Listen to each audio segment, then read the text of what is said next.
Over the years, there's been a lot of different popular styles, theories, and charts and patterns and all sorts of stuff looking at stocks and buying and selling stocks. I mean, we have the broad categories of like growth investing and value investing and income investing in these different sectors or different market capitalizations and looking at large cap, small cap, whether by individual stocks or mutual funds. So there's a lot of different ways to invest. From fundamental analysis, looking at this company and its value and its stock prices and all that, to charting, where you don't forget about all that and just look at charts. So a lot of different ways to look at it, and from that have come out different types of theories or ideas or postulated different things that you can do. You can take advantage of and make it kind of real simple. If I just follow this program, I'll be successful. And that's the idea behind some of these kinds of programs. And one of the most famous ones out there is called Dogs of the Dow. What a great name, right? Dogs of the Dow. So you might have heard of it. It's very popular. If you look back data stuff, they've had some success and some not success, but they've had some success. It's all a matter of, well, will they have future success? It's always the million-dollar question, of course, in investing. What's the future? And you can't always rely on the past, because they say past events do not necessarily lead to future results. Our past success doesn't lead to future success. So dogs of the Dow. Let's talk a little bit about dogs of the Dow. So first off, who are these dogs? And what is the Dow? Well, the Dow is the Dow Jones industrial companies from way back when this was established. And basically it was a way to take the 30, not necessarily the largest, but 30 representative U.S. stocks, United States, this is for the United States then, this would be U.S.-based stocks. The Dow is 30 U.S.-based stocks that represent the entire economy. And what was the idea behind it? This goes all the way back to the early industrial age. So you'd have like railroads and Ma Bell or AT&T as a telecommunications first phone company, or General Electric because they made lights and electricity, and mining companies and all the different things that you'd have in there. And you had these 30 companies. Nowadays you have 30 companies, some representing newer technology, as far as the internet and computers and all sorts of stuff in there. But it's still 30 companies that are supposed to represent the broad U.S. economy, from people who make soap to people who make computers, is within these 30 companies. Well, you can probably already see that's not really super representative. That's why you see things like a total stock market index or Fortune or S&P 500 indexes to give you a broad range. But this is the Dow. The Dow Jones Industrial Averages is these 30 companies. So what are the dogs of the Dow? And how does this whole process work? Well, the dogs are the companies that are underperforming of those 30 companies.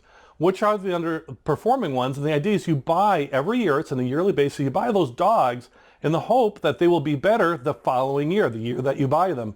And then every year you're buying new dogs and you're selling your previous dogs. So every year you're buying and selling. And so what you're looking at is, when you look at this, is you're looking at the dividend yield, right? So with something with a high dividend yield. And why is that? Well, let's remember, dividend yield is the yield. It's basically the percentage that you're going to make on these dividends, like an interest rate might be a way to think of it in comparison. So if I take my dividend price and my stock price and look at those, a higher dividend yield would mean my stock price has come down and my dividends maybe stay the same or gone up a little bit. So I'm going to have a bigger percentage number. I'm going to have a higher dividend yield when stock prices come down. So if you look at the dogs of these 30 companies, these are companies that maybe their stock has not gone up as fast as the other 30, or maybe they've come down, maybe they've come way down, and you're looking at those 30 bottom dwelling companies. And the idea is you buy those bottom dwellers because you're trying to buy undervalued stocks, though they're great companies. These are 30 large major companies, so they're not small cap, fly by the night companies. These are the major players that everybody would recognize their name. And the idea is that at the end of the year, those stock prices would rise, and then when the next year comes, you look at the bottom 10 again, and you buy those same 10 again, and then you do that over and over, and you outperform the overall market by following this technique is the idea behind dogs of the Dow.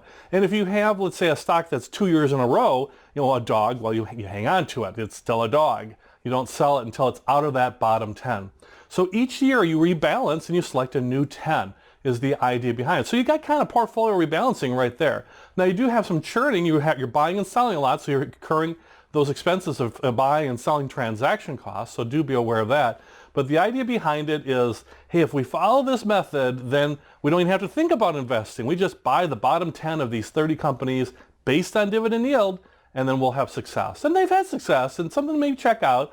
I would look at a broader range of stocks, because once again, you're narrowed to large. Only 30 stocks is your universe to choose from, versus international and just a tremendous amount of stocks in large, mid, or small cap and all these stocks. But it's a technique you can use to look at. But I would look at the broader one. But if you're interested in dogs and down, go do some more research on it. But that's the idea behind a lot of these kind of programs. Like, if you follow the program, you'll be successful. And all of those can be a little bit dubious, but they got some back success with Dogs of the Dow.